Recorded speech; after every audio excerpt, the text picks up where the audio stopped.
safiirka Soomaaliya ee dalka South Africa ayaa ka qayb galay kulan ay wasaaradda arrimaha dibadda dalkaasi Koonfur Afrika isugu yeertay diblomaasiyiinta dalalka shisheeye ee dalkaasi jooga waxaana kulanka looga hadlayay xiriirka ama wada shaqeynta dalalka Afrika.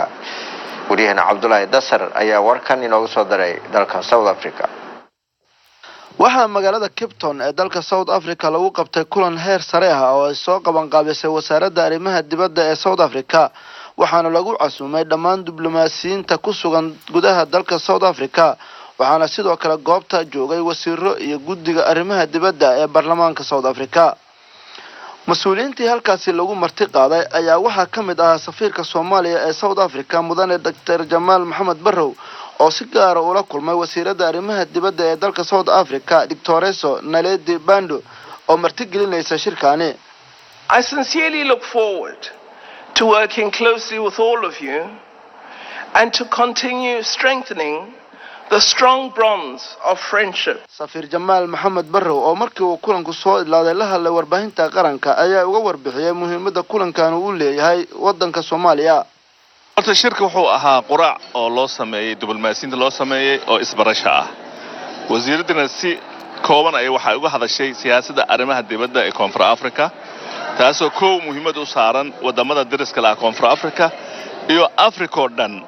markii la fiiriyo markii Afrika oo dhan la dhaho Soomaaliya waxay xuman ka tahay Afrika xuman ka tahay. safiirka ayaa sheegay in Soomaaliya ay diyaar u tahay xoojinta xiriirka kala dhaxeeya South Africa. ka Soomaali ahaana sida mar hore u sheegay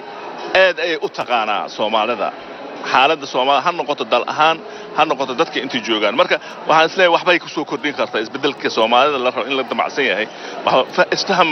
ayaa laga gaari doontaa sida hore oo u sheegay rajada ugu fiican aan leenahay waxa waaye in dhaqso loo saxiixo heshiiskii oo muddo dheer soo jiray oo processkiisa soo socday taas hadda tan hadda qorshaha noogu jirto waxa waaye sida aan hore u sheegay inay noo noqdaan